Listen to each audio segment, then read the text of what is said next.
Ẹ káàbọ̀ sórí ìkànnì yìí. Tó bá jẹ́ ìgbà àkọ́kọ́ tí ẹ̀ ń bá mi pàdé rèé, ẹ bá mi like, ẹ comment, ẹ share, kẹ́ subscribe.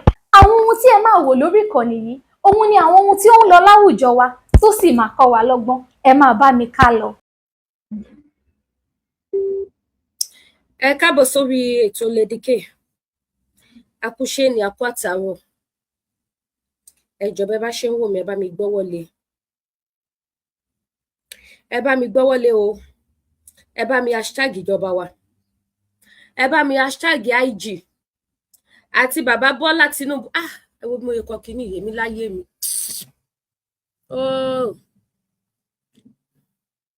Ẹ má bínú tí tọ́pìkì mi yẹn bá gbági. Mo wà lórí call pẹ̀lú èèyàn nígbà tí mò ń kọ́, so mo wà carried away. Òun ló ṣe gbági, ẹ má bínú. Iye àwọn èèyàn fẹ́ bú mi pa, wọ́n ló tún kọ Tinubu tì. Jésù ọkọ̀ ọjọ́ o. Ẹ má bínú tí tọ́pìkì mi bá gbági. Mo ẹ̀ṣẹ̀ rí ni pé mo ti fi kíní sí. Ẹ jẹ́ sáré try láti edit ẹ̀. Yes. Opele. Mama ṣe wọ́n bá wọn sí àfiyà mi. Ẹ bá mi double tap, ẹ bá mi share. Ẹ bá mi hashtag àwọn APC. Ẹ bá mi hashtag IG àwọn ọlọ́pàá. Ẹ bá mi hashtag Nigerian police. Nigerian police, we need their attention. They should come closer. We can't continue like this. Enough of madness in Nigeria. Enough is enough. Èwo ló tún kù tí mi ti edit. Ẹ wo gbogbo ojú tó bá wo program mi, ẹ má bínú sí topic mi yóò. Ẹ bá mi try, mo ti ń try. Mo ti ń try láti correct ẹ. Hello my dear, báwo ni? Hello dear, báwo ni o? Hello. Mo ń dá hello. Ó ṣe, I can hear you clearly.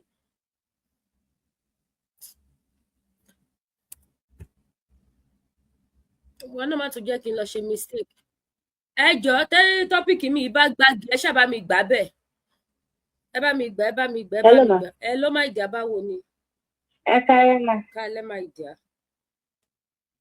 Ẹ̀sùn ẹ̀ṣẹ̀ ọ̀nà mà. Kò tọ́pẹ́, Ọlọ́run ló lọ́pẹ́. Àwọn àbúrò ẹ̀ náà kọ́. Kò tọ́pẹ́ sà o, ẹ kú tọ́jú wọn. Ọlọ́run ló lọ́pẹ́ sà, Ọlọ́run ló lọ́pẹ́. Àmín Jésù, àmín Jésù, àmín Kristi, àmín Jésù, àmín Jésù Kristi. Àmín Jésù, àmín. Kò tọ́pẹ́ sà, Ọlọ́run ni ká dúpẹ́ fún. Ẹ dẹ̀ kú ìtọ́jú wọn. Lágbára Ọlọ́run ayọ̀lẹ́ máa fi jẹun wọn. Wàhálà yín lórí wọn ò ní já sásán. Gbogbo bí dáadáa tí mọ́mì wọn ò dé, wọ́n á débẹ̀, wọ́n á kọjá ibẹ̀ lórúkọ Jésù. Òkè o. Kò tọ́pẹ́ sà. Ẹ sà o, ó dàbọ̀ sà. Ẹ má bínú, mo ń try láti correct topic yẹn torí àwọn tó máa bú mi. Tí bá ti rí gbogbo ẹ̀ reset tán, àwọn tó máa bú mi ò ní lè pọ̀. Torí mo mọ̀ pé àwọn ọmọ APC máa wá ṣe wèrè lórí péjì mi lénìí. Ibi tó dẹ̀ máa ti kọ́kọ́ bẹ̀rẹ̀ ni wọ́n lẹ́wọ́ bó ṣe kọ Tinubu, ó kọ Tinubu tì. Ibi tó máa ti kọ́kọ́ bẹ̀rẹ̀ sí ní bú mi nìyẹn.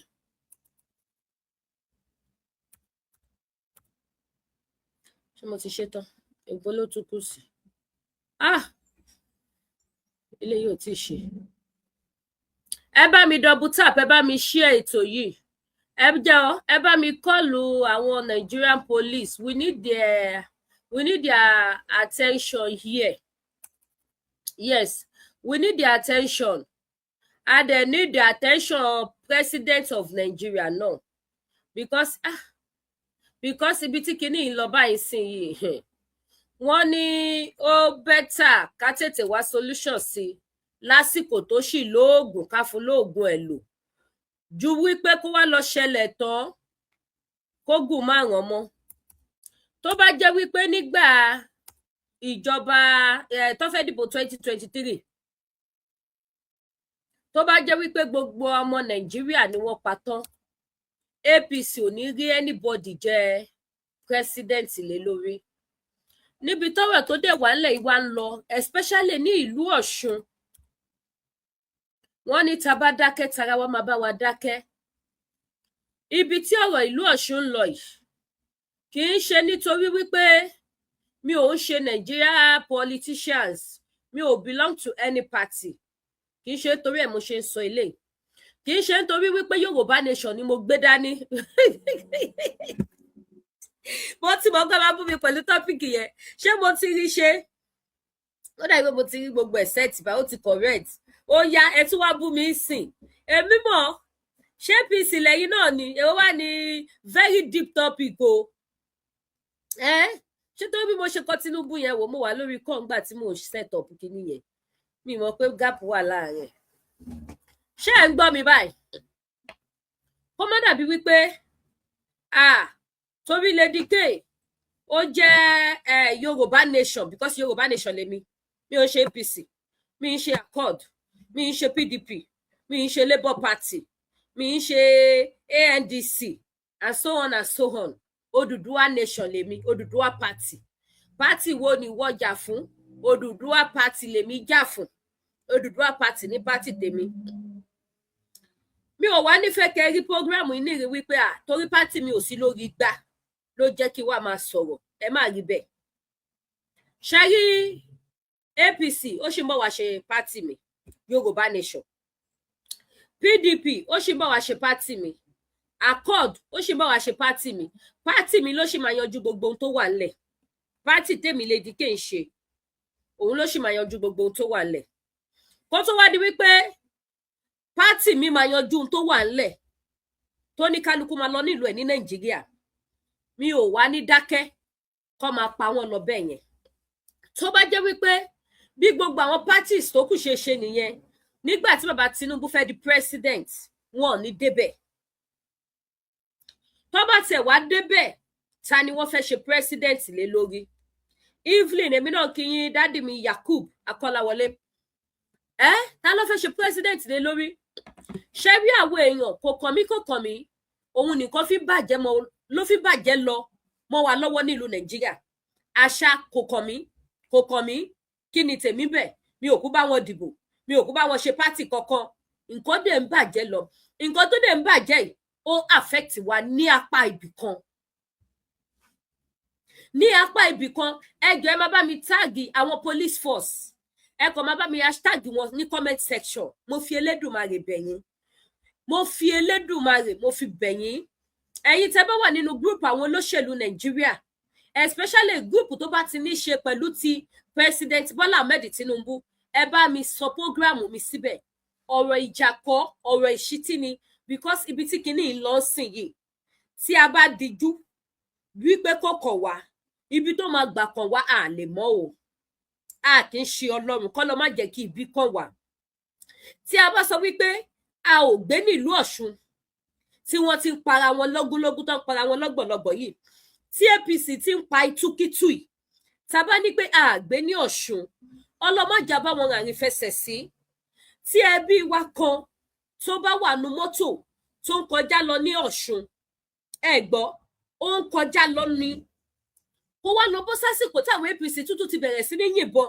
tó bá yìnbọn fẹ́ nìyẹn kọ́ àwa máa ní àkòdè ń ṣọmọ Ọ̀ṣun o ó kàn ń kọjá lọ ni o àbí kò dẹ̀ bá wọn jàjà òṣèlú o ẹni ẹlẹ́ni lọ́wọ́lọ́wọ́ báyìí sìn a lot of innocent people wọ́n ti ń kó wọn sí àtìmọ́lé wọ́n ti ń yìn wọ́n ní ìbọn all in the name of wípé APC ló wà lórí oyè ibi tí kinní tún wá dìpù tó worst sí ó tún wá jẹ́ ní ilẹ̀ Yorùbá látara wípé ọmọ Yorùbá ló wà lórí oyè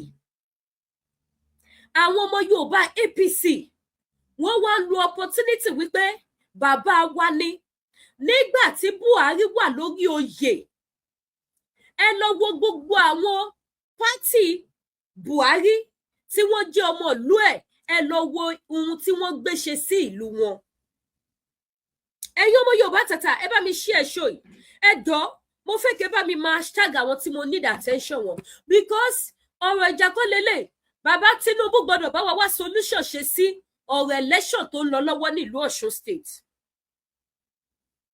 kí wọ́n má bà orúkọ bàbá Tinubu gan jẹ́ a lot of people ni wọ́n sunkún lábẹ́lẹ̀ pé ṣó tán ṣé APC tó ní kó lọ máa dìbò fún náà nìyẹn ṣé nítorí jẹ́ pé APC ní president tó tún wá jẹ́ ọmọ Yorùbá làwọn APC ọmọ Yorùbá ṣe wá ń pa àwọn èèyàn ní ìpakúpa báyìí kó má bà bàbá Tinubu lórúkọ jẹ́ nígbà tí Buhari wà lórí oyè àwọn ọmọ Buhari tó jẹ́ ọmọ ìlú ẹ̀ tí wọ́n jẹ́ pàtì ẹ̀ wọ́n lo opportunity ẹ bá mi share program yẹn ní mo bójì ọmọ ibi tí mo rí dé ẹ̀ rí débẹ̀ ó dẹ̀ ti kọjá ibi tèmi gan rí dé ó ti kọjá ibi tèmi gan rí dé níbi tèmi rí dé tẹ̀yìn kò rí débẹ̀ ó tún ti wá kọjá ibi tèmi gan rí dé báyìí nígbà tí Buhari àwọn ọmọ Buhari tó jẹ́ ọmọ pàtì ẹ̀ tó jẹ́ ọmọ ìlú ẹ̀ wọ́n lo opportunity ti Buhari wọ́n tún gbogbo ọ̀nà wọn ṣe wọ́n pèsè oúnjẹ sí ìlú wọn wọ́n tún gbogbo ìlú wọn ṣe tí n bá parọ́ ẹ máa já mi ní comment section.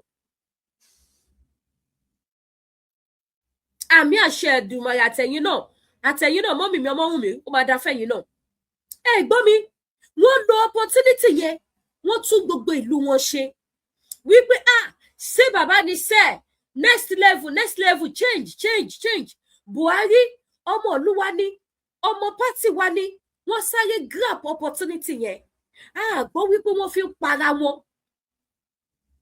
gbọ́ even àwọn pátì tí ò ṣe APC nígbà yẹn tí olóńjàjà ní pé kí wọ́n rí opportunity nínú Nàìjíríà wọ́n sáré lu opportunity wípé ok ọmọ ìlú wa ní Buhari wọ́n lu opportunity yẹn wọ́n fi grab nǹkan kí ni ọmọ Yorùbá grab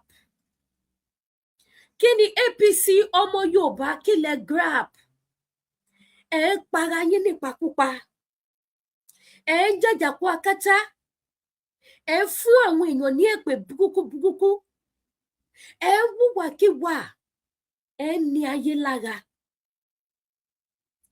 APC Lagos State Ọ̀ṣun State Kwara State Ọ̀yọ́ State ibo ló tún wà bẹ́ẹ̀ àti bẹ́ẹ̀ bẹ́ẹ̀ lọ kí ni àwọn ohun àmúyangàn tí ẹ gbé ṣe sí ìlú yín tí ẹ wò wípé òkè na we get am báyìí ọwọ́ wa ni kíní wà bàbá wa ló wà bẹ́ẹ̀ tẹ́ gbé ṣe. Instead of that ẹ sọ Tinubu lórúkọ ni ẹ ń bà Tinubu gan lórúkọ jẹ́ ẹ ń dojú ti bàbá Bọ́lá Ahmed Tinubu ẹ̀yin APC ń dojú ti Tinubu APC ń fi Tinubu ṣẹlẹ́yà APC ń lẹ́rẹ́dẹ̀rẹ̀dẹ̀ mọ́ Tinubu lára pé ṣé wọn ò ti san ni tí àwọn ẹlòmíín bá máa sọ wọn ní olórí APC 419 gbogbo dọ́kúmẹ́ǹtì gbogbo rìsọ́ọ̀tì ẹ̀ lórí irọ́ ló bá dé ìwà tẹ́yìn ọmọ APC ń wù ní Nàìjíríà ní ilẹ̀ Yorùbá ìwà adójútì nínú tó jẹ́ káwọn èèyàn máa sọ wípé àkílẹ̀ ti expect olórí wọn náà ń kọ́ báwo ló ṣe rí ẹ lo opportunity pé bàbá Tinubu jẹ́ ọmọ Yorùbá kí ẹ̀yin APC ilẹ̀ Yorùbá kẹ́dẹ̀ gbé nǹkan tó dá ṣe sí ilẹ̀ Yorùbá ṣe lẹ́ ń balẹ̀ jẹ́lẹ̀dẹ̀ ń pa àwọn ẹlòmíì ẹ̀dẹ̀ ń sọ àwọn èèyàn sínú ìgbèkùn ẹ bá mi hashtag Nigerian Police First I need the attention IG I know pé ọ̀gá báǹkì APC ọ̀gá sójà APC ọ̀gá ọlọ́pàá APC ọ̀gá DSS APC ọ̀gá civil defence APC gbogbo wọn APC ni wọ́n ṣùgbọ́n wọ́n gbọ́dọ̀ fi APC ṣe ohun rere wọ́n gbọ́dọ̀ lé foundation rere ní ìgbà títí wọn ní bí àwọn Haúsá ṣe lé foundation rere sí ìlú wọn nígbà ayé Buhari foundation tí wọ́n lè lẹ̀ nígbà ayé Buhari òun làwọn Haúsá yìí ṣì ń jẹdẹ ní eléni tí bá parọ́ ẹjọ́ ẹja mi àti gbàdúrà àti bẹ̀rẹ̀ program lórúkọ Jésù Olúwa ẹ gbọ́ ọpẹ́ wa lórúkọ Jésù Olúwa ẹ gbà yín wá program tèmi olúwa ṣe ní ìtẹ́wọ́gbà bó bá wá ṣe ń gba etí ọ̀tún wọlé má jò gba tòsì jáde àwọn ọ̀bàyéjẹ́ tí ọ̀rọ̀ mi ẹ̀yìn ìmátaba olúwa lọ fọwọ́ tọ́ wọn lóko àyà nítorí ẹ̀yin lọ́ba tó ní ọkàn ọba àti ti ìjòyè kí gbogbo ògo kó túbọ̀ lè máa jẹ́ titi yín kí yà kó má jẹ́ aláìṣẹ̀ mọ́ jésù olúwa wa àmín àmín lórúkọ jésù. ẹ gbọ́ mi iṣẹ́ tí àwọn ọmọ buhari ṣe lẹ̀ nígbà ayé buhari àwọn pípù yẹn ṣì ń jẹ́ títí dèní eléni ní ilẹ̀ haúsá. Hi. 75? Yeah, it's 76. Look at that building there. Yes, that's 75. You're welcome. Ẹ gbọ́, iṣẹ́ tí Buhari tó ṣe nígbà tó wà láyé tó wà lórí àléfà, ọgbọ́n tí àwọn APC tó jẹ́ ọmọ ìlú Ẹ̀gbá yẹn lò, ọgbọ́n yẹn ṣì ń ṣiṣẹ́ fún wọn títí di ẹni ẹlẹ́ni. Ẹ wo bí àwọn ọmọ ìlú Buhari bí wọ́n ṣe ń gbádùn títí di èní. Ẹ wo bí Ṣèyí Tinubu bó ṣe lọ ń dá wọn lọ́lá níbẹ̀ títí di èní. Títí di èní. Bàbá Tinubu gan ń dá wọn lọ́lá níbẹ̀. Olúrẹ̀mí Tinubu ń dá wọn lọ́lá níbẹ̀. Tí bá parí èèyàn ẹ já mi o. Wọ́n sì ń dá wọn lọ́lá títí di èní ní ìlú Buhari. Ẹjọ́ kí ni wọ́n ṣe fún àwa ní títí wa? Ta ló bá ti ìran Yorùbá jẹ́? Ta ló gbé ìran Yorùbá ṣépè? Yorùbá ló máa rí opportunity tó dẹ̀ máa misuse ẹ̀. A rí opportunity President Bola Ahmed Tinubu bó tilẹ̀ jẹ́ pé kò dùn mọ́ àwa kan nínú. Èmi á máa sọ fún yín pé kò dùn mọ́ èmi nínú wípé bàbá jẹ́ President of Nigeria. The reason is that mo fẹ́ Odùduwà nation. No going back ni mo ṣì dúró lé lórí torí ohun tí mo ṣe lọ ṣe ẹ̀wọ̀n nìyẹn mi ò dẹ̀ lè padà ń bẹ̀. Ẹ wá rí opportunity ti bàbá Tinubu ẹ wá lò nínúkulò ẹ wá bà ayé àwọn innocent people jẹ́ lọ́wọ́lọ́wọ́ bá ṣe ń sọ̀rọ̀ yẹ̀yẹ́ ọmọ Yorùbá Ọ̀ṣun ń gbóná yẹyẹyẹ bí wọ́n ṣe ń pa innocent people bẹ́ẹ̀ ni wọ́n fi oúnjẹ fún wọn lépè bẹ́ẹ̀ ni wọ́n kidnap ara wọn. Nígbà tí Buhari wà lórí oyè a gbọ́ wípé àwọn APC ọmọ ìlú Buhari àwọn elédè Buhari wọ́n jáde síta wọ́n ní any party tó bá jáde lọ́jọ́ ìdìbò àwọn máa yìn níbọn pa ni. Mi ò gbọ́ irú ẹ̀ rí ní ìlú tó ní ọba tó níjòyè. That is why tí mo ṣe call attention IG. Ẹ má fi kíní ṣe egbò ilé. Ẹ bá wa gbé ìgbésẹ̀ tó lágbára nítorí ìtàwọn innocent people tí wọ́n fara káṣá ní Ọ̀ṣun state. Wọ́n ṣẹ̀ṣẹ̀ máa dìbò ní Nàìjíríà. Kí ló dé tí tẹ́lẹ̀ wá lè tótó yìí? Kí ló dé tó wá di wípé ó dìbò ló yà á mi ọlọ́mọ òpómọmọ́ ìtẹ̀jẹ̀sílẹ̀ lọ́tún ìtẹ̀jẹ̀sílẹ̀ lọ́sì ẹ̀mí èèyàn wá jámọ̀ kankan mọ́ nílùú Ọ̀ṣun state lọ́wọ́lọ́wọ́ báyìí. Wọ́n dẹ̀ ṣì wà lórí pé wọ́n lérí lẹ́ka wípé anybody tó bá jáde síta any party táwọn bá rí láti ìsín lọ wọ́n release fídíò yẹn lẹ́nì máa play ẹ̀ ní gbàgede kì í ṣe pé wọ́n ṣe ní kọ̀rọ̀ yàrá àbí kọ̀rọ̀ ṣọ́ọ̀bù bíi ti Lady Dé tó jókòó yìí o. Ní gbàgede láàrin èrò IG èèyàn dáadáa ni wọ́n pè yín èèyàn dáadáa ni wọ́n pè IG ẹ má fi ṣe egbò ilé. Ẹ bá wa gbé ìgbésẹ̀ lórí ọ̀rọ̀ àwọn APC tí wọ́n ń pa àwọn èèyàn ní Ọ̀ṣun state tí wọ́n dẹ̀ tún lè bọ́ síta ní ojúmọmọ kó dẹ̀ máa sọ fún gbogbo ayé wípé láti ìsín lọ kí wọ́n bẹ̀rẹ̀ sí ní máa yin àwọn èèyàn níbọn pa lọ ní Ọ̀ṣun state lórí ọ̀rọ̀ ìbò tó fẹ́ dì níjọ́ Saturday. IG bàbá Bọ́lá Ahmed Tinubu ẹ má jẹ́ kó bà orúkọ yín jẹ́. Ẹ má jẹ́ kí wọ́n bà ilẹ̀ Yorùbá jẹ́ all in the name of Tinubu Tinubu Tinubu bàbá mi bàbá mi. Ẹ má jẹ́ kí ilẹ̀ Yorùbá bàjẹ́. Ó yẹ kẹ́ ṣí wọn ní iyè. Opportunity come once. Opportunity la rí ní ilẹ̀ Yorùbá. Tó bá jẹ́ wípé please can you show the what? What? Chichi, You only write, please, can you show the kidney, the yansh, abi the head, abi the breast? Okay, can you please show the claim video? Okay, I'll play it. I'm still going to play it. Hey, complete the commenting. I'm going to play the video. You will all see it. I will show it. I have the video here. I have it. I won't come without fat. Tó bá jẹ́ wípé Awólọ́wọ̀ rí opportunity táwọn ọmọ Yorùbá rí nísìnyí, ilẹ̀ Yorùbá ò ní dá bó ṣe dà. Àwa rí opportunity. Nàìjíríà ò dá. Nàìjíríà ò dá. Ọlọ́run ṣe. Tinubu débẹ̀. Bó tẹ̀ yẹ pé kò dùn mọ́ èmi nínú. I will keep on repeating it. Yorùbá nation lèmi fẹ́. Bàbá Tinubu wá débẹ̀ nìyẹn. Ẹ̀yin tẹ́ wá pera yín lólóṣèlú APC. Ẹ̀yin tẹ́ pera yín ní olóṣèlú APC. Kí wá ló dé tí ẹ wá lo opportunity yẹn kẹsẹ̀ wá fi fún irú èmi gan ní shop lọ́kù àtàwa tó kù tá à ń pariwo wípé Tinubu ò ní débẹ̀. Kí ló dé tí ẹ wá fi yà wá lẹ́nu? Kí ló dé tí ẹ tẹ̀ wá fi fún wa ní ìwọ jẹ wípé ṣó tó yín ayọ̀ tẹ́ ń yọ̀ nílẹ̀ Yorùbá lẹ́nì ìgbádùn tẹ́ ń rí nílẹ̀ Yorùbá lẹ́nì ọpẹ́lọpẹ́ Tinubu ni kẹ́nu wá wọ òhò ká má lè sọ̀rọ̀ mọ́. Ohun tó yẹ kẹ́ ṣe fún wa nìyẹn. Kì í ṣe kẹ́ máa pa àwọn èèyàn, kẹ́ máa bọ́ síta lójúmọmọ lọ́sàn-án gan, kẹ́ máa sọ ní gbangba ìta wípé láti èní lọ kó bẹ̀rẹ̀ sí ní yin àwọn èèyàn níbọn pa àwọn tí ó bá ti ṣe APC. Ẹ já play video. Ẹ bá mi pín ètò yìí o, ẹ ní gbọ́mọgbìn o. Tá bá ní pé àsínbẹ̀ kò kàn wá, mi ò kúkú sí Ọ̀ṣun, wọn ò bá máa para wọn lọ Lagos State ni mo wà. Ọ̀nà má jẹ́ káwọn ẹbí wa rárìn fẹsẹ̀ sí o. O mọ̀ bóyá ẹni tó máa ṣe é lóore lọ́la àbí ṣe àwọn ọmọ ẹ lóore lọ́la. Bóyá wà l'Ọ̀ṣun State yẹn tó máa yìn níbọn pa o. Tí ọmọ ẹ àbẹ́bí àbí ìwọ fúnra rẹ̀ tó fi ní padà rògbò lò mọ́ láyé o. Tó máa ní ogun kan ti jà, ó ti gbé olórí ẹ lọ. Ẹ já play video. Nigeria, my country.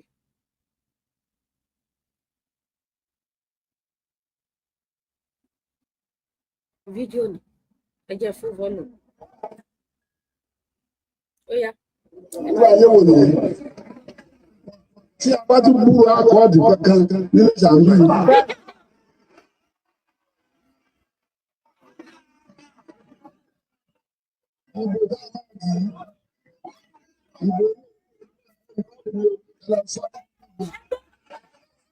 Ẹ wo bàbá tó sọ̀rọ̀ yìí. Tó sọ̀rọ̀ yẹ wo ẹ̀yin tẹ́ wà ní TikTok àfi tí bá gbé bàbá Tinubu kúrò àti IG lẹ máa lè rí picture yẹn. Okay, òun lẹ ń wò yìí, òun nìyí. Bàbá tó sọ̀rọ̀ tó gba microphone láàárín ogúnlọ́gbọ̀n ọ̀pọ̀lọpọ̀ èrò. Thousands of people ló wà ń bẹ̀ o. Tí bàbá yìí fi ń sọ̀rọ̀ yìí o. Number one, àgbàlagbà tún ní bàbá yìí o. APC wọn o. Number two, bàbá yìí ní confidence. Bàbá Tinubu, IG, ẹ má sùn. Ẹ má sùn. Ẹ má bá mi hashtag Nigerian force, Nigerian force, Nigerian force. Ẹ má bá mi hashtag wọn. Kíni yóò gbọdọ̀ slide. Fídíò yìí ó wà ní social media, ẹ lọ káàkiri, ó ń trend láti àárọ̀.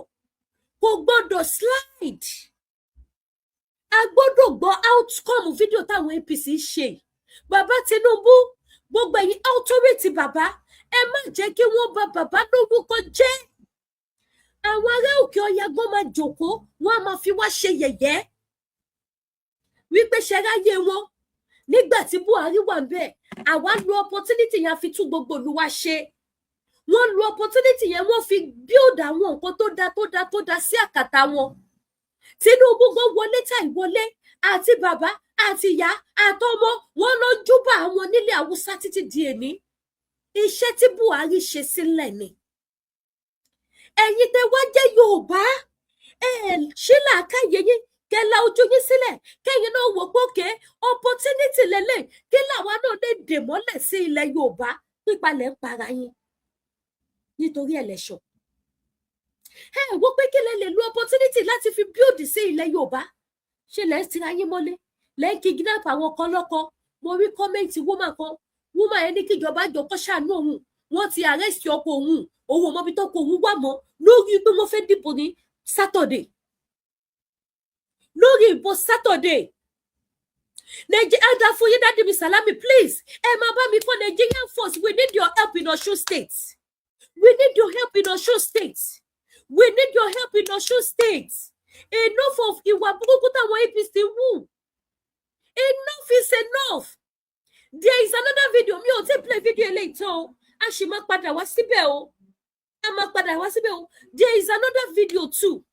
Àwọn obìnrin wọ́n jáde lógúnlọ́gbọ̀n wọ́n pọ̀ gidi wọ́n ṣe protest pé kí ló dé ìbò làwọn fẹ́ dì àwọn ò jagun. AIT News gbé fídíò yẹn. AIT gbé. Arise gbé. Màá play yẹn náà fún yín. AIT gbé, Arise gbé, àwọn obìnrin yẹn pọ̀. Wọ́n pọ̀ bí mi ìmọ̀ ẹni tó ta wọ́n lólobó pé yẹ jáde kẹ́ lọ ṣerú protest yìí. Wọn ò condemn any party o because wọn ò fẹ́ kú. Gbogbo wọn dẹ̀ ni wọ́n mọ̀ wípé APC Ọ̀ṣun State nsìn ó ti di oppressor party. Ó ti di party apàyàn. APC Ọ̀ṣun State nísìn báyìí sìn ó ti di TikTok. Ó ti di kọ́ wọlé kọ́ yìnbọn pa ẹ́. Òun l'APC Ọ̀ṣun State. Àwọn màmá yẹn ò lè sọ̀rọ̀. The only thing tó kàn pariwo bó ṣe lọ títì ni wípé ìjọba ẹ gbà wá. Ibo la fẹ́ dì àjagun. Bàbá Tinubu, IG, àwọn obìnrin ké gbàjarè síta. Wọ́n ní ibo làwọn fẹ́ dì àwọn ò jagun. Nígbà tí Buhari wà lórí oyè ẹ máa gbọ́ pé irú ẹ̀ ṣẹlẹ̀ nílùú Buhari. Ẹ máa gbọ́ pé irú ẹ̀ ṣẹlẹ̀ nílẹ̀ Haúsá Fúlàní kọ́ máa jáde ti ara wọn wípé àwọn ò jagun ibo làwọn fẹ́ dì. Yorùbá ò wá rí anybody fi jagun. APC ẹrù jẹjẹ apayọ party. Ẹ wá sọra yín di jagunjagun. Ẹ wá rí anybody bá jagun mọ́. Ẹ lọ bá wa fèsì Boko Haram. Bàbá tó sọ̀rọ̀ nínú fídíò yìí, IG, we need your help. You need to do something, sir. Gbogbo àwọn APC Ọ̀ṣun State, Bàbá Bọ́lá Ahmed Tinubu, ẹ má jẹ́ kó ṣe pé ẹ má fi ṣe wípé pátì mi ni wọ́n. Ẹ jẹ́ kí wọ́n jẹyàn wọn níṣu. Ẹ jẹ́ kó fèsì nǹkan tó ń dálẹ̀ yìí. This is too much. The whole world is watching you. Bàbá Bọ́lá Ahmed Tinubu, IG, ẹ jẹ́ kí APC Ọ̀ṣun State, ẹ jẹ́ kí wọ́n fèsì ẹ̀. They are not the only party tó wà ní Ọ̀ṣun State. Why tó wà lè tó tó yìí? PDP náà wọ́n fẹ́ ṣe governor l'Ọ̀ṣun State now. Labour Party wọ́n fẹ́ ṣe governor l'Ọ̀ṣun State. A gbọ́ pé àwọn Labour Party ń pa wọ́n l'Ọ̀ṣun State. A gbọ́ pé PDP ń pa wọ́n l'Ọ̀ṣun State. Why APC? Kí APC dẹ̀ máa bọ́ síta gbé microphone sẹ́nu láàrin thousands of people kọ́ máa sọ wípé nǹkan táwọn ń sọ yìí kí wọ́n record ẹ̀ kọ́ gbé kiri o. Àsọgbé ni kò sí nǹkan tó máa ṣẹlẹ̀. Anybody tó bá ti rí kọ́ lọ máa yìn wọ́n níbọn pa tí ó bá ti ṣe APC. Ẹ wo ọ̀dà burúkú tí àwọn ọmọ jàgídíjàgan dẹ̀ wà lù, tí àwọn ọmọ burúkú kún ìlú tá à ń bẹ lọ wípé ká má ṣòfò ẹnikẹ́ni mọ́ nílùú. Ẹ wo opportunity tí àwọn APC fún àwọn ọmọ hooligans, tí wọ́n fún àwọn thug, tí wọ́n fún wọn ọmọ ayé ẹyẹ wípé anybody tó bá ti rí tí ò bá ti ṣe APC, ìbàjẹ́ PDP, ìbàjẹ́ Accord, ìbàjẹ́ Labour Party, kọ́ máa yìn wọ́n níbọn pa lọ láti èní lọ. Bàbá Tinubu, ó yẹ kẹ́ jẹ́ kí àwọn APC mọ̀ wípé ohun tó ṣe yìí àì kì í ṣe sà. Ẹ má bínú bàbá. IG, ẹ jẹ́ kí wọ́n render APC useless lórí ọ̀rọ̀ election tó ń bọ̀ yìí pẹ̀lú gbogbo ìgbésẹ̀ tí wọ́n gbé. Àwọn same APC náà ni wọ́n pín ráìsì dìríkà méjì, ni wọ́n ṣépè pé ẹni tó bá gba ráìsì tí ò bá wá dìbò fáwọn, àwọn ọmọ ẹ máa ṣọ́kú, kò ní jẹ wọn mọ́. Àwọn APC náà ló gbójú gbọ́jà tí gbogbo ayé dẹ̀ wò wọ́n. Bàbá Tinubu, ẹ má dágunlá lórí state tó ń lọ ní Ọ̀ṣun State. Ẹ má fi ṣe gbolé. Ẹ jẹ́ kí gbogbo ọmọ Yorùbá tí wọ́n ní bìlífù nínú yín kí wọ́n mọ̀ wípé kí bá wọn fi gbá kan bọ̀ kan nínú kí ṣe pé ọmọ ẹgbẹ́ mi ní àrà tó bá wù ní kó dá. Bàbá Tinubu èyí táwọn APC ń ṣe lọ́wọ́lọ́wọ́ l'Ọ̀ṣun state yìí ẹ jẹ́ kí wọ́n fèsì ẹ̀. Ẹ jẹ́ kí wọ́n fèsì ẹ̀ gbogbo ènìyàn ẹ bá mi share programu yìí nǹkan burúkú gbà ló ṣẹlẹ̀ l'Ọ̀ṣun state yìí. Kí ènìyàn wò sùsùn kó máa sọ wípé kó máa yin àwọn èèyàn níbọn lọ láti èní lọ ẹ jẹ́ ká play ẹ̀ tán. Ó wá di ohun táwọn obìnrin náà wá ń pariwo ibo la fẹ́ di àjagun. Ó yá. Ẹni sọ. Tí a bá tún búrú akọ́ọ̀dù kankan nílé ṣàǹdí yìí.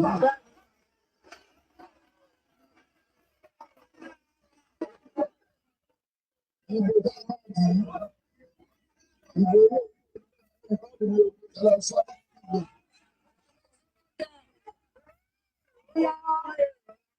Ìbàdàn àṣà ànífìlà burúkú dáńdé ìlà ayẹlẹ gẹmbìsì ìlà ẹranko olóòlò tí tí APC pa ẹni kọ́ ní gbogbo àwọn ọgbà rẹ̀. Ṣẹgbọn tí bàbá yẹn sọ kẹ máa wo nǹkan burúkú tó ń ṣẹlẹ̀ l'Ọ̀ṣun state mo sì máa play ẹ lọ ẹ sì máa gbọ́ o. Bàbá yẹn ní pé ẹranko ní accord kò kàn mí. Bàbá yẹn tún wá sọ síwájú bàbá yẹn ní pé ó di èèyàn mélòó tí wọ́n pa ṣebí ẹ̀yin ara yín lẹ para yín is that one possible? Ní few days ago Governor Adeleke bọ́ síta sí orí fíìdì ńlá níbi tí thousands of èrò wà. Bàbá yẹn pariwo pé President Bola Ahmed Tinubu àti endorse yín as our president kí ló dé tí APC ń pa wá. Àwọn obìnrin bọ́ síta wọ́n ń pariwo pé wọ́n pa àwọn kan lọ káàkiri wọ́n ń ju right up síta pé wọ́n ti kidnap ọkọ àwọn APC ló kidnap ọkọ àwọn. Kẹ́ wo géèmù burúkú tí wọ́n fi ẹ̀mí àwọn èèyàn gbá. Gbogbo ìtẹ̀jẹ̀sílẹ̀ tó ṣẹlẹ̀ ní Ọ̀ṣun state kò sí tó ṣẹ̀yìn APC níbẹ̀. APC ló wà behind díẹ̀ àwọn APC ló ṣe é. Àmì àṣẹ Èdùmàrè àtẹ̀yìn náà àwọn APC àwọn ni wọ́n ṣe é. Tẹ bá ní torí mo mọ̀ pé yín kan máa wá ìmọ̀ Lady K wa àwọn àkọọdù ti gbowó fún ni. Tẹ bá lákọọdù gbowó fún mi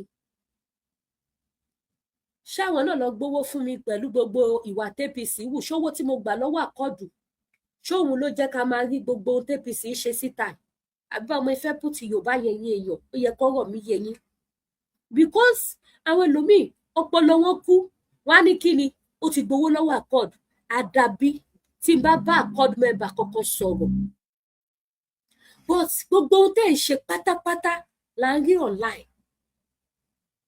Eléyìí tí mò ń play sí ṣe bóbi social media ló wà. Máa yẹn fi ẹnu ara ẹ̀ sọ. Ó ní láti sí lọ. Ẹni tó kọ́ sọ ṣáájú pé àwọn ò pààyàn, àwọn àkọọdù ló ń para wọn. Is that one possible? Gbogbo wa la gbọ́gbọ́ ká fẹ́ràn sẹ́nu ká wá tì. Ó tún wá padà sọ pé láti sí lọ. Any party tó bá ti jáde tó lọ dìbò tó yẹ tí ò ṣe APC kọ́ yìn wọ́n níbọn pa. Any party tó bá tún wá sọ̀rọ̀ láti sí lọ kọ́ yìn wọ́n pa. Ẹ jẹ́ a máa gbọ́ nìṣó. Ẹ̀yin ọmọ Yorùbá tata. Àti wá sọ fún yín títí dọjọ́ ìbò tí a bá ní wọn.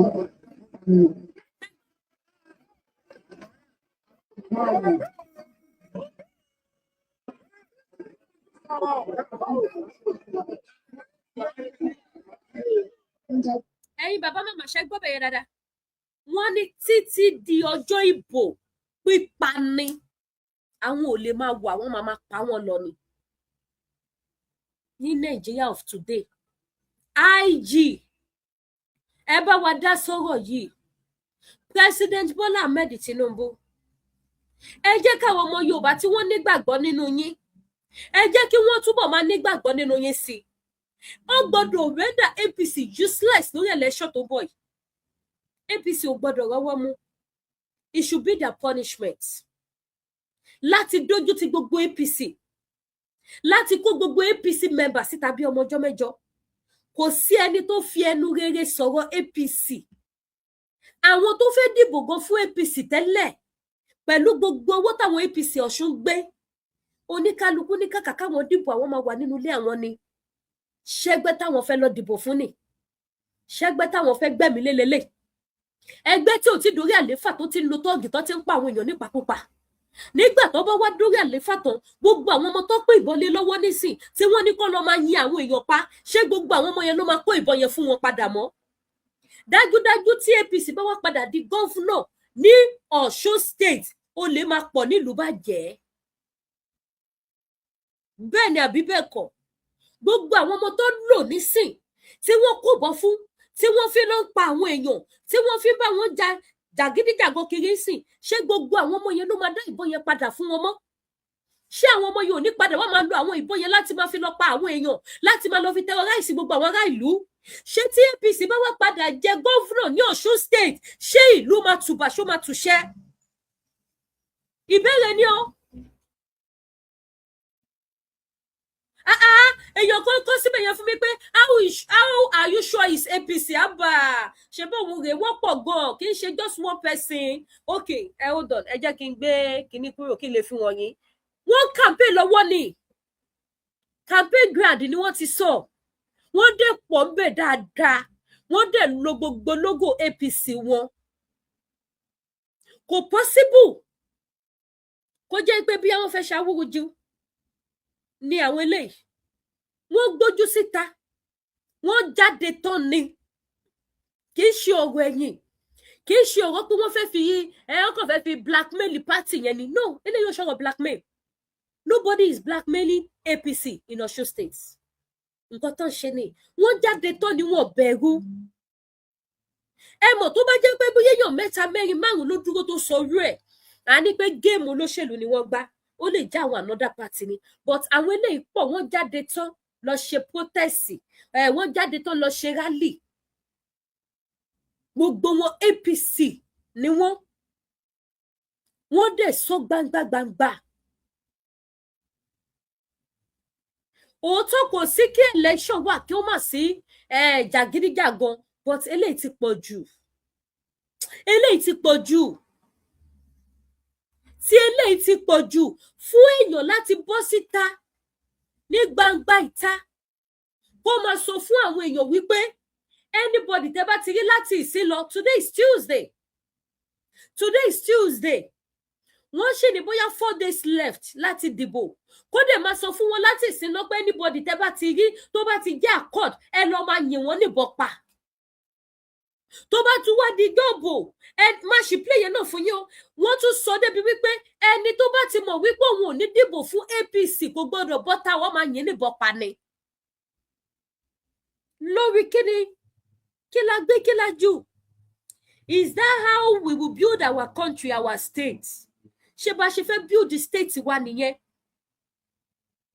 ìbéèrè ni o ṣé bá ṣe fẹ́ build the state wa nìyẹn ṣé bá ṣe fẹ́ tún ilẹ̀ Yorùbá ṣe nìyẹn ṣé ìran Yorùbá ló kọ́kọ́ máa jẹ president ni eléyìí ti pọ̀ jù ní Ọ̀ṣun state bàbá Tinubu ẹ bá wa wá nǹkan ṣe sí tí APC bá wọlé gọ́fúnà ní Ọ̀ṣun state ìlú Ọ̀ṣun ò lè túbà kò lè túṣẹ́ ìtẹ̀jẹ̀sílẹ̀ máa pọ̀ kidnapping máa pọ̀ because gbogbo àwọn ọmọ tó ń lò ń sìn fi ṣe jàgídíjàgan tí APC bá padà wọlé tó àwọn ọmọ yẹn máa di kidnapper sí Ọ̀ṣun state wọ́n máa gba ransom wọ́n máa di kidnapper sí Ọ̀ṣun state wọ́n máa gba ransom violence yìí ti pọ̀ jù ní Ọ̀ṣun state kò dẹ̀ sí àwọn tó ń kó sí violence ní Ọ̀ṣun state àwọn APC ní ṣé Ọ̀ṣun state nìkan ló ti ń dìbò ni kí ló dé tó le tó tó yìí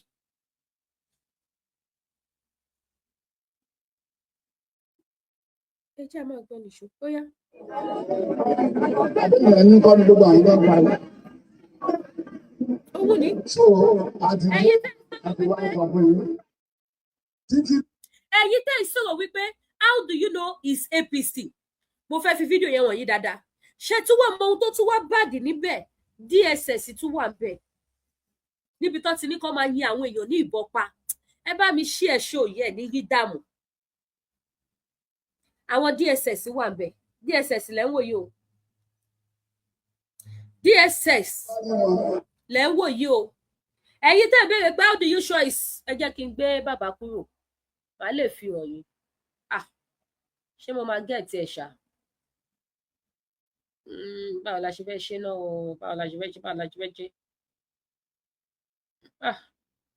ẹ wò mí okay I think I got it now yes ṣé ti rí mi dáadáa báyìí ẹ̀yin tẹ́ béèrè pé how do you show their APC DSS wà ń bẹ̀ o ẹ jẹ́ fi DSS yẹn wò.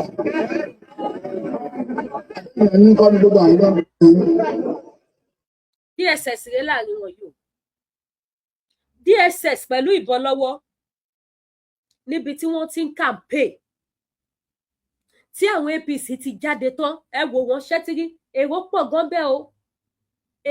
gan bẹ́ẹ̀ o ṣe wá fẹ́ sọ fún mi pé wọn kì í ṣe APC original ni DSS wà pẹ̀lú wọn tó gáìdì wọn APC tó gbá skill àwọn eléyìí DSS ó yà yín lẹ́nu ó padà ya ní kọ́mẹ́ǹtì mi yẹn lẹ́nu DSS ó wà láàrin wọn bẹ́ẹ̀ ó wà uniform pẹ̀lú ìbọn lọ́wọ́ kí ni APC sọ fún DSS yẹn APC ń jẹ́ kó yé DSS náà nìyẹn wípé kó lọ máa yin àwọn àkọọdù níbọn pa APC sọ fún DSS náà nìyẹn kó lọ máa yin àwọn àkọọdù níbọn pa APC sọ fún DSS nìyẹn pé kó lọ máa yin anybody yin ebu kó lọ máa yin wọn pa ohun tó lè mú DSS wà pẹ̀lú yín tí ẹ fi ń give you instruction yẹn wípé láti èsì lọ títí dọjọ́ bò tí ẹ bá yẹ ní accord ẹ yìn wọ́n pa IG kí ló dé ẹ jọ̀ọ́ bàbá Tinubu ọmọ olódòdẹ ṣé bẹ ṣe fẹ́ kó máa ṣèjọba yín ni ṣé ohun tí ẹ fẹ́ fún ìran Yorùbá lélẹ́yìí àwọn ìran Yorùbá ò wá lè jókòó kó finú ronú kó fi kùnúkùn káwọn náà wò wípé opportunity 4 years or 8 years káwọn náà build ilẹ̀ Yorùbá kí ilẹ̀ Yorùbá become great káwọn náà wá àwọn nǹkan tó dá ṣe kí ìjọba wọn owó sí ilẹ̀ Yorùbá bí Buhari ṣe mú sílùú ti tiẹ̀ wọn ṣe bẹ́ẹ̀ nígbà títí yìí ìtẹ̀jẹ̀sílẹ̀ lọ ṣe ìtẹ̀jẹ̀sílẹ̀ lọ build ẹ̀mí èèyàn lọ ṣe lófo ní ilẹ̀ Yorùbá bàbá Tinubu tẹ́ bá fẹ́ ṣe rere ni election Saturday yìí ó yẹ kí APC lọ jókòó wọ́n mọ̀ pé yes olórí tó tọ́ nìyí tí APC bá lose election bàbá Tinubu àwọn ọmọ Yorùbá gbóṣùbà fún yín pé you are a good leader sir àwọn ọmọ Yorùbá fínú fídọ̀ wọ́n á fi tinútinú tún súre fún yín ọkàn ọmọ Yorùbá máa balẹ̀ inú wọn á dùn ayọ̀ wọn á kún wọn á rí yín wípé fi ṣe egbò ilé ṣùgbọ́n tí APC bá fi lè win election Saturday yìí bàbá Tinubu wọn á sọ wípé dájúdájú ẹ̀yin lẹni kó lọ máa polongo wípé kó máa yìnbọn pààyàn gbọ́ wọn á lẹ́yìn lẹni kó lọ máa polongo kó máa yìnbọn pa àwọn èèyàn tí APC bá fi lè win election Saturday. Ìlú Ọ̀ṣun state ti wá wà nínú ìdààmú àti ìpọ́njú tí APC bá win election Saturday. Gbogbo àwọn ọmọ tóògì tó lò yìí mo fẹ́ kí gbogbo yín lọ mọ̀ lọ́jọ́ tòní o wípé kò sí ọmọ tóògì tó ṣiṣẹ́ fúnyàn nílùú Nàìjíríà yẹn tí ẹni tó ṣiṣẹ́ fún wa padà ní power tí tóògì náà ò wá ní wùyẹ́ ó máa wùyẹ́ o àwọn náà máa bẹ̀rẹ̀ sí ní opportunity yẹn pé kíni ìjọba tó wà ń bẹ̀ àwa la gbé wọlé àwa la ṣiṣẹ́ fún àwa ló lò àwọn náà jayé káyé o wọ́n á wùwàkiwà o wọ́n á dóyàwó níyàwó dánwò o wọ́n á bá yé àwọn èèyàn jẹ́ o wọ́n á kidnap àwọn èèyàn o wọ́n á já ọ̀pọ̀lọpọ̀ lólè o orí èèyàn ọ̀ṣọ́ nínú kọ́bọ̀dù owó o tí APC bá fi lè wọlé governor election tó fẹ́ ṣe ní Saturday. Gbogbo ẹ̀yin ọmọ ìpínlẹ̀ Ọ̀ṣun ẹ̀yin tẹ́ bá wà nínú Ọ̀ṣun group ẹ bá mi ju show síbẹ̀ Odùduwà party ni mí ṣùgbọ́n ẹ lọ dìbò fún accord tí APC bá wọlé tí yín ti bá yín lọ́ṣun state yẹn wọ́n á fa ìyàwó yín lọ́yàn wọ́n á fa lóbò wọ́n á fi ṣògùn owó wọ́n á kidnap àwọn ọmọ yín dánwò wọ́n á rẹ́pù àwọn èèyàn dánwò gbogbo àwọn ọmọ tọ́ọ̀gì tó ń lò nísìn tó fi ń ja ìjà election àwọn ọmọ yẹn náà máa padà wá gbá return match fún gbogbo ẹ̀yin aráàlú tí APC bá fi lè wọlé governor ní Ọ̀ṣun state tí yín ti bá yín lọ́ṣun state APC ti building nǹkan burúkú sí Ọ̀ṣun state APC ti building terrorist mi ò fi àlẹ́jì sí mi ò fi àlẹ́jì sí mo sọ frankly mo fọwọ́ ìsọjà èmi lédíkẹ́ ni mo sọ bẹ́ẹ̀ APC ti building terrorist wọ́n ti building kidnapper wọ́n ti building assassin sí ìlú Ọ̀ṣun àwọn tó dẹ̀ building wọn lẹ́rìí wọn yìí o àwọn tó building wọn tí màá yẹn ò bá building assassin tí ò bá building terrorist tí ò bá building bandit tí kò bá building kidnapper tí kò bá building apààyàn kò ní dúró kí agbófinró wà pẹ̀lú wọn DSS for that matter kó dẹ̀ máa fi ọwọ́ sọ̀yà kó tún máa ṣe fídíò kó máa ní kí wọ́n gbé káàkiri kí wọ́n rìkọ́dù ẹ̀ kó post ẹ̀ káàkiri òun lòun sọ bẹ́ẹ̀ anywhere tó bá ti rí àwọn àkọọ́dù láti sìn lọ kó máa yìn wọ́n níbọn pa that statement bàbá Tinubu ó ti disqualify APC for this election ó disqualify APC ẹ̀yin ni gbogbo wọn wò lójú o bàbá Tinubu àkọọ́dù ń wò yín lójú APC ń wò yín lójú ṣùgbọ́n ẹ wojú àwọn ọmọ méjèèjì dáadáa ẹ wò wọ́n dáadáa ẹ má fi ti party ṣe because ẹni bá win election tẹ̀yìn ọwọ́ bàbá wà ń bẹ̀ after bá kàn fẹ́ tọ́ra wa bẹ́ẹ̀ ni àbí bẹ́ẹ̀ pẹ́ yẹ̀yẹ̀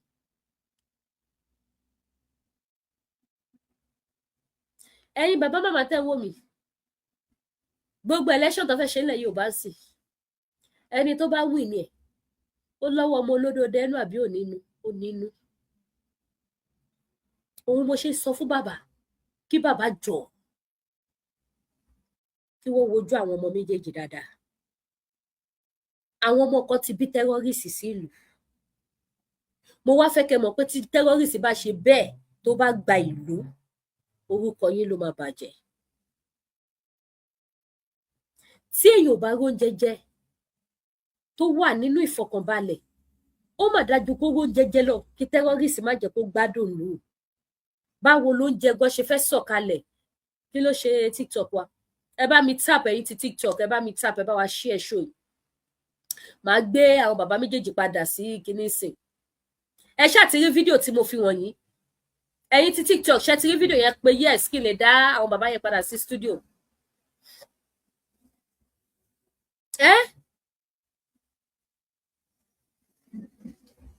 ẹ wojú àwọn ọmọ méjèèjì dáadáa kẹwé tẹ máa mú o bàbá ó dé bẹ́tà kẹ mú àkọọdù o bàbá mi ò pàṣẹ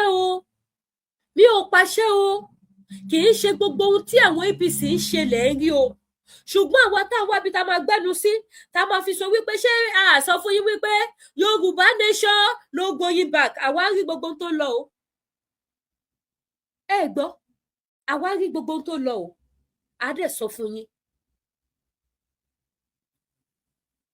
kò sí nǹkan tó jẹ́ APC àlàáfíà ní Ọ̀ṣun state o APC dààmú ìpọ́njú wàhálà kidnapper apààyàn òun lọ́ṣun state o lọ́wọ́lọ́wọ́ báyìí ẹ jẹ́ dá àwọn bàbá padà sí studio ohun tó wà ní Ọ̀ṣun state lọ́wọ́lọ́wọ́ nìyẹn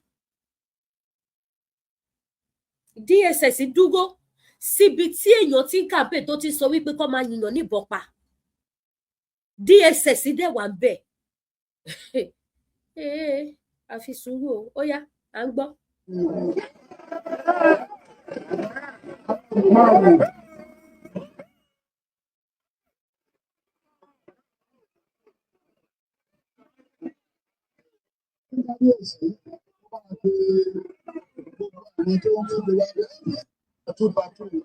ṣe gbọ́ ohun tí máa yẹ tún sọ ibi tí máa yẹ ní livade ó tún ránṣẹ́ sọ ní ọ̀fìfẹ́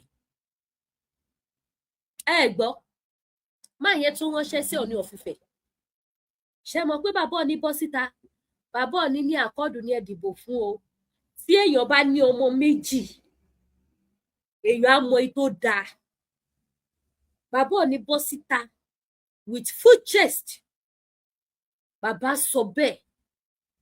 Òun ni máa yẹn ṣe wá rìvásì padà sí bàbá Ọọ̀ni. Ó wá ní kábíyèsí, ẹ lọ sọ fọ́mọ yín tó ń pariwo wá kiri kó dákẹ́. Nítorí pé Adeleke ń pariwo pé kí lẹ̀ ń pa àwọn èèyàn fún.